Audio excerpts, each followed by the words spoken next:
You know that feeling when there's a huge problem, something everyone can see, but for some reason nobody's really talking about it? Well, that's exactly what a series of street interviews in Montpellier, France, tried to get to the bottom of. And the answers they got?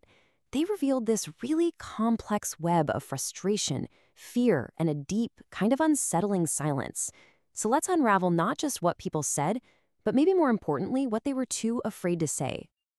And this is the question that really kicks everything off.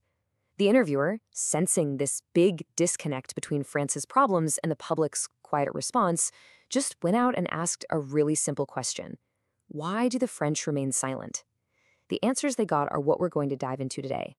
So right off the bat, the first theme that comes up again and again is this deep, personal sense of growing insecurity. And we're not talking about some abstract political idea here. For the people being interviewed, this is their daily reality, a feeling that the country they grew up in has really changed, and not for the better. And you see this feeling expressed as this really sharp contrast between the past and the present. One woman looks back to the 80s, when she felt safe walking pretty much anywhere, but now she says she's never been more afraid. Another person puts it in this really visceral way. They live with peur au ventre, a fear deep in their gut. That's a powerful way to describe a constant underlying anxiety. And look, this isn't just nostalgia, it has real-world consequences. One mother actually shared that her son is so disillusioned that he wants to leave France, just leave it all behind. When the country's own youth starts looking for the exit door, it really shows you how deep this feeling of decline goes. Okay, so if people feel unsafe, what do they think is the cause? This is where the conversations get incredibly tense. When the interviewer starts to probe, to ask about the source of this insecurity, the answers are just filled with hesitation, discomfort, a real reluctance to speak plainly. So the interviewer just asks it directly. Where does this insecurity come from? Their response is, well, they're pretty revealing. The very first response from one woman is so telling. She just says, I dare not say it. That immediate self-censorship, it speaks volumes. Before any answer's even given, there's fear. Fear of the words themselves and what might happen if she says them out loud. After a little more probing, the same woman starts to explain, but listen to how she phrases it.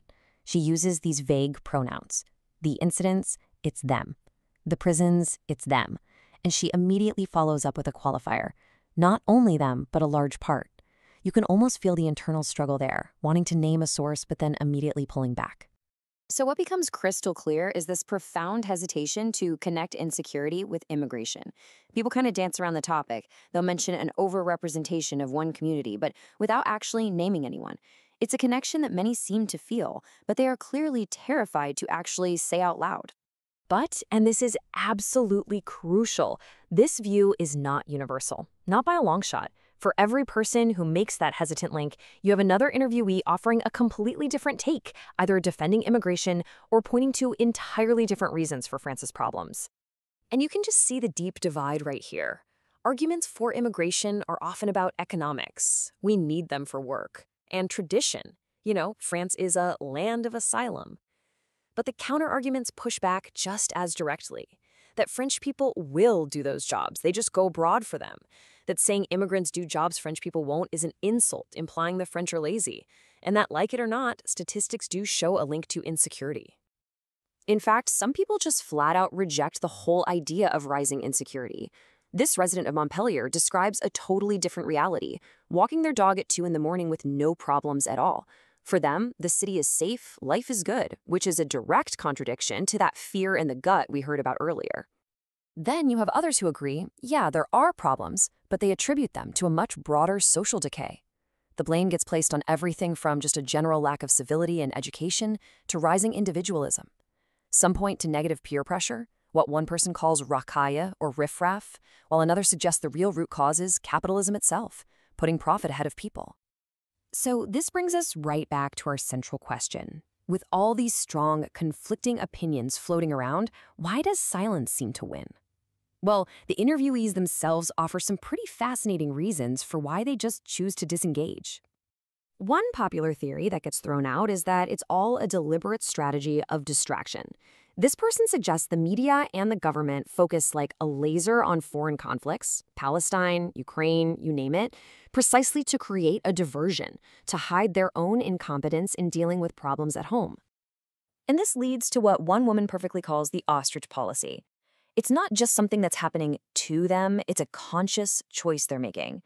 She straight up admits to willfully ignoring the news to protect her own mental health, to reduce her anxiety, and she says, bluntly, I assume it entirely because it does me a lot of good. You can see how this creates this really powerful kind of vicious cycle of avoidance. The news is anxietygenic, it's anxiety-inducing, so people tune out. And yeah, that makes them feel better personally, but it also disconnects them from the issues, which just reinforces a sense of powerlessness and ultimately leads to inaction, leads to silence. So what you realize is that the silence isn't empty at all. It's actually filled with this complex cocktail of emotions and fears. People are quiet because of anxiety and media distrust, sure, but also because of this deep fear. Fear of being labeled a facho, a fascist, and a real belief that speaking your mind just brings you problems. One person tries to explain their caution as just a professional habit of being nuanced. But the interviewer offers this really powerful pushback, and it's captured perfectly in this quote. Nuance is also like silence. It's the silence that has brought us here. The suggestion is that this constant need to soften opinions, to be so cautious, has basically become the same thing as silence.